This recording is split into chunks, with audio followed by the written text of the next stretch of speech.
काल आपण लाईव्ह आलेलो होतो किंवा खूप दिवस झालं काही मुलांचे लाईव्ह आल्यानंतर सुद्धा काही प्रश्न होते.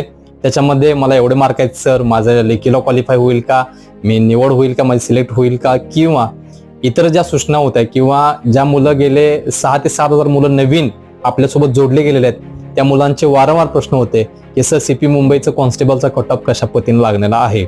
आपण याच्या आधी जवळजवळ 20 दिवसापूर्वी अगोदर तो व्हिडिओ तुमच्यापर्यंत पोस्ट केलेला होता.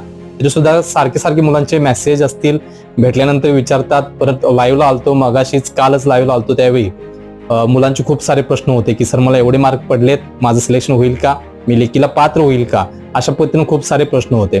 प्रत्येक कास्टला ओपन साठी 722, एससी साठी 334, एसटी साठी 180 जागा, व्हीजे साठी 77 जागा, NT-B साठी 64 जागा, NT-C साठी 90 जागा, NT-D साठी 51 जागा.